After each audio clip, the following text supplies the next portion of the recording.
Tiga kata yang sering diucapkan Mas Haji itu aku rasa kenyataan, kesadaran, dan pikiran. Boleh dijelasin nggak Mas? Maksudnya kenyataan, kesadaran, pikiran itu gimana?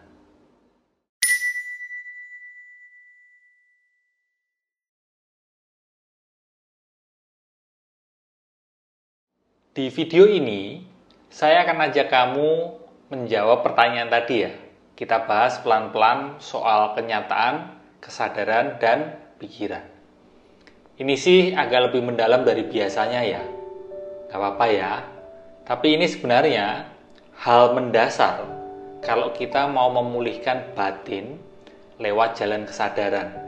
Atau saya sebut dengan healing via healing. Pelan-pelan saja ya. Saya akan berusaha ceritakan sesederhana mungkin. Akan ada dua bagian. Bagian pertama, suatu hari, misal nih ya, saya dan kamu ketika duduk di coffee shop, melihat seseorang duduk di seberang meja kita. Nah, di ranah kesadaran, di kesadaran kita, kesadaran akan kenyataan itu, ia sebatas menyadari ada orang itu ada di situ, orang itu duduk di seberang meja kita.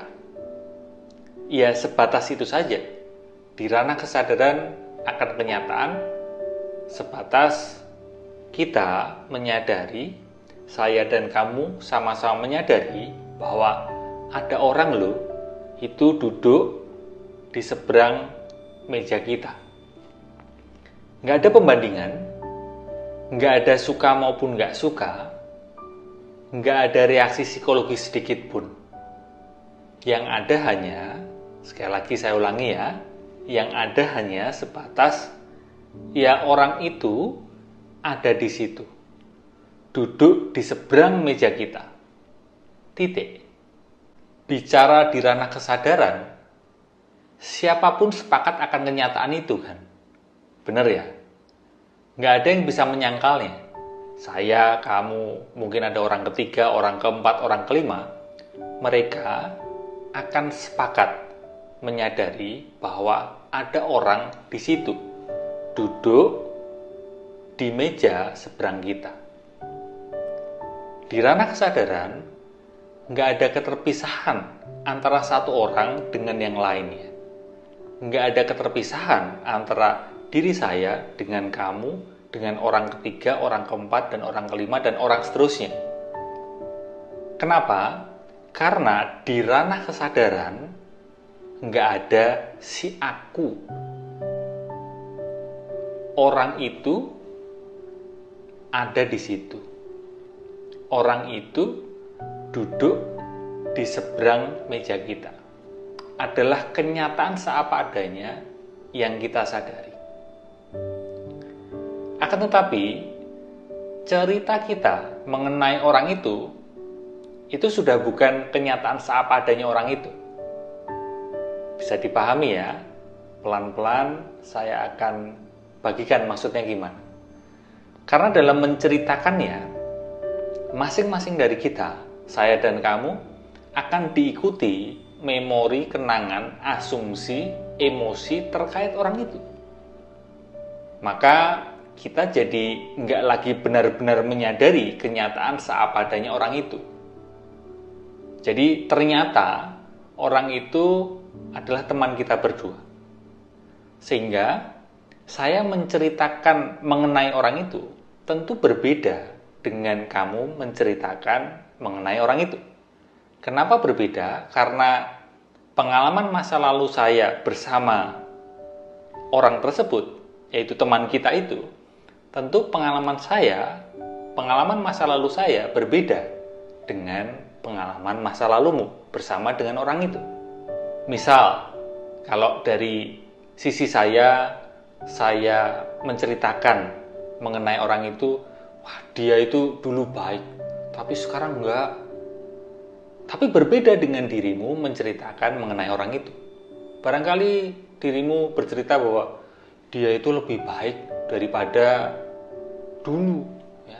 Atau dia itu lebih baik daripada si itu loh, kamu menyebut nama teman kita yang lain gitu.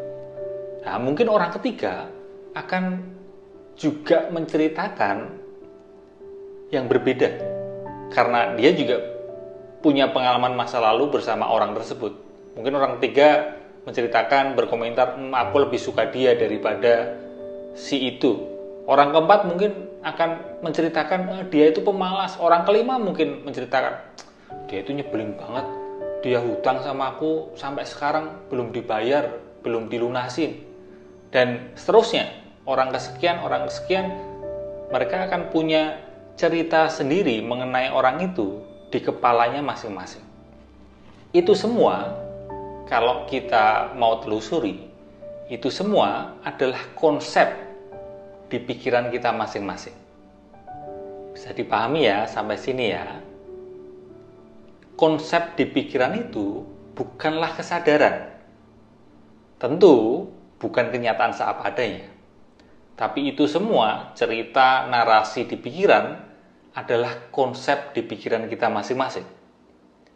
Dan konsep di pikiran tiap orang itu berbeda-beda kan. Begitu pula sebenarnya loh ya yang terjadi ketika kita melihat apapun. Kalau tadi contohnya kan melihat seseorang, ada orang di situ di meja seberang kita. Nah, ketika kita melihat apapun yang terjadi di hidup kita, ya begitu pula lah yang terjadi. Termasuk ketika kita melihat pikiran, perasaan, melihat diri kita sendiri. Bedakan dulu antara di ranah kesadaran dengan di ranah pikiran. Kesadaran dan ada juga konsep di pikiran. Jadi, semakin kita sadar, semakin kita ini mendekat ke kenyataan yang seapa adanya. Dan akibatnya semakin kita nggak hanyut terseret drama, narasi-narasi, konsep-konsep di pikiran kita.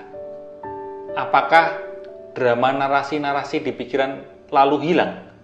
Barangkali ya, sebatas saya pelajari dan alami, nggak hilang. Tetap ada, tetap bermunculan. Cuma di momen itu pun kita mampu menyadari gerak-gerik pikiran itu. Sehingga kita akan lebih mampu tidak hanyut terseret drama, narasi, konsep-konsep di pikiran kita sendiri. Nah, sekarang bagian kedua. Saya mau cerita dulu ya. Jadi ada satu anak beranggapan sepatunya bagus. Satu anak lainnya beranggapan sepatunya jelek. Akhirnya kedua anak itu bertengkar, berdebat. Begitulah kurang lebih cerita ibu kedua anak itu kepada saya. Kenyataan bahwa sepatu itu ada bisa diterima kebenarannya oleh kedua anak itu. Bahkan kenyataan sepatu itu ada tidak bisa ditolak oleh siapapun yang melihat sepatu itu, termasuk oleh kedua ibu anak tersebut. Ya, termasuk mungkin kita di situasi itu pun kita akan sepakat, kita tidak menolak bahwa sepatu itu ada.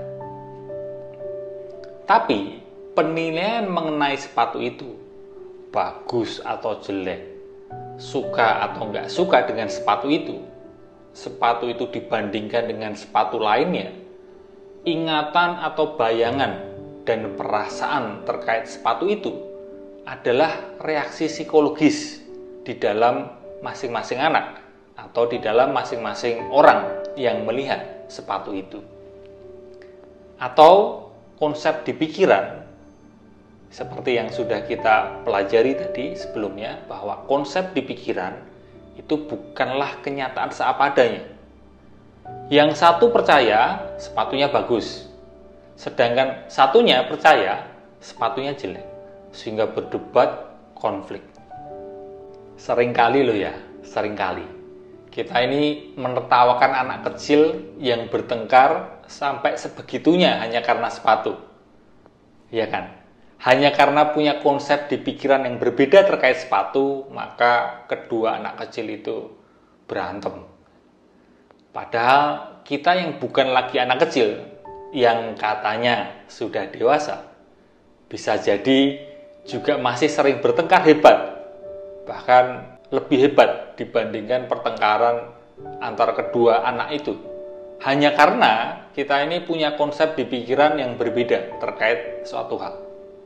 Contoh ini ya, ini contoh. Saya ini kan Milanisti, penggemar AC Milan.